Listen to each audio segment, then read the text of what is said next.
Guys, আসসালামু আলাইকুম। সবাই কেমন আছেন? আশা করি সবাই অনেক ভালো আছেন। তো আজকে আমি আপনাদেরকে দেখাবো কৃষকরা কিভাবে জমির ধান জমিতেই মেশিনের মাধ্যমে কিভাবে নেয়।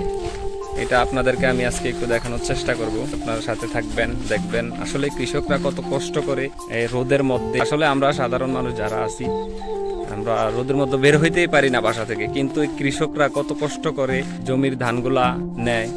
সেই ধানগুলা থেকে আমরা কিন্তু কি জীবিকা নির্বাহ করি। তাদের পরিশ্রমের ফসলই আসলে আমরা জীবিকা নির্বাহন করি এবং মানে বেঁচে থাকি আর কি। কিন্তু অথচ দেখেন এই কাজগুলা যারা করে তাদেরকে আমরা অনেক ছোট মনে করি, অনেক ছোট চোখে দেখি।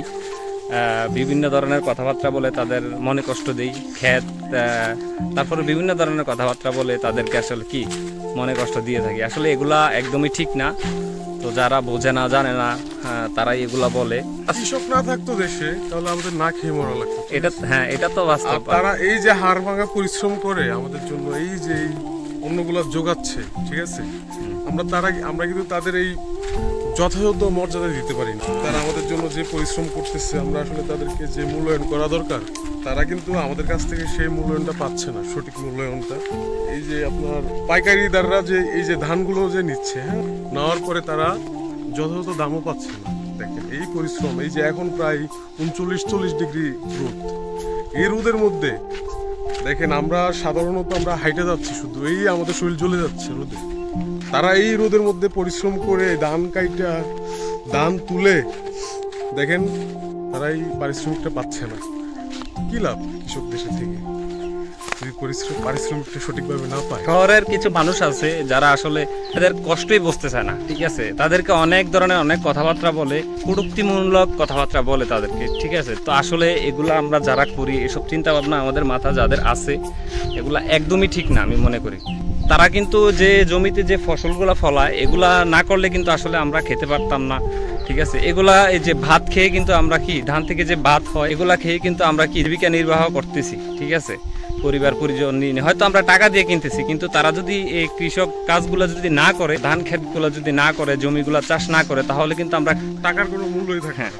আমরা টাকা নিয়ে পকেটে ঘোরাঘুরি করবেন, কিন্তু আপনি খাবার পাবেন না। আসলে মেইন যে খাবারটা সেটাই হচ্ছে কি ধান থেকে যে চাল হয়, চাল থেকে ভাত হয়।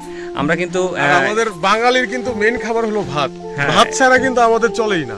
সকালে দুপুরে রাতে যখনই বলেন, ভাত ছাড়া কিন্তু চলবে না। প্রধান খাবারই হচ্ছে মূলত বাঙালি বলেন, মানুষ বলেন, আমাদের প্রধান খাবারই হচ্ছে কি এটাই, এই ভাত।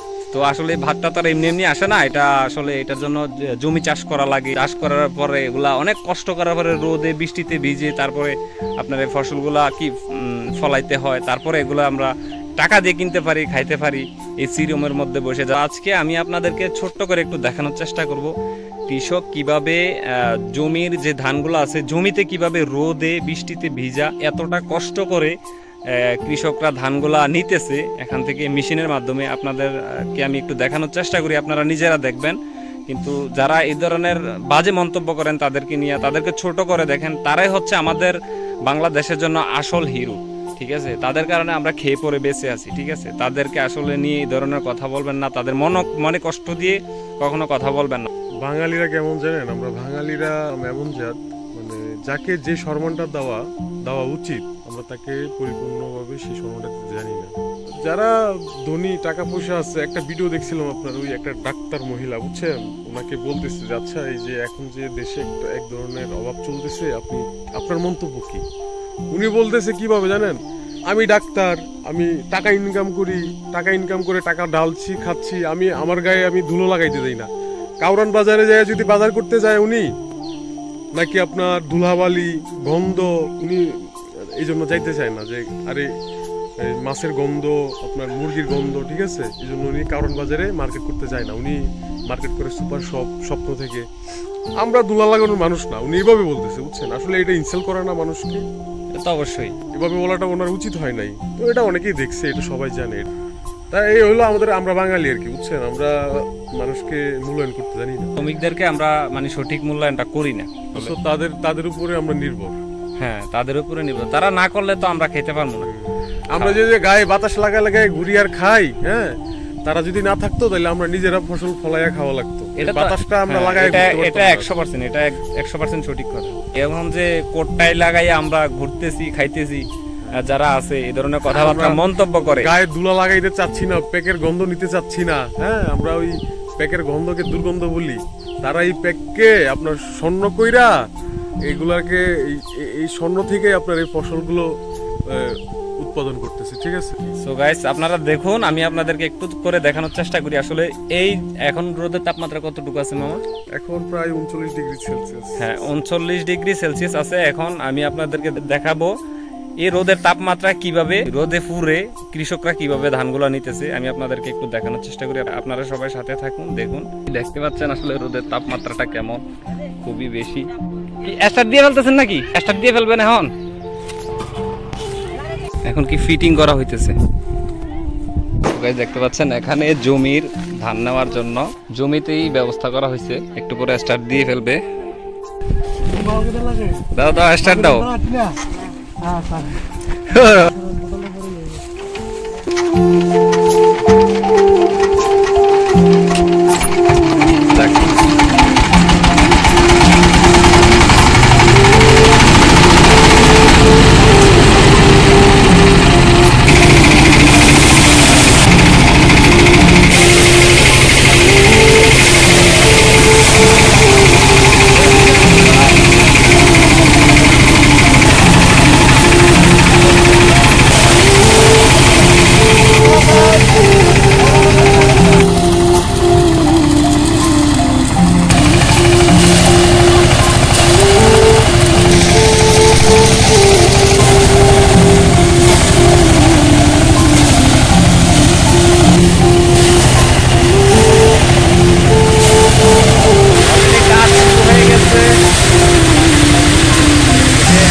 এখানে বেশিক্ষণ থাকা যাবে না, আমি ছোট্ট করে আপনাদেরকে একটু দেখানোর চেষ্টা করলাম এখানে জমির ধানগুলো কৃষকরা কিভাবে নেয়।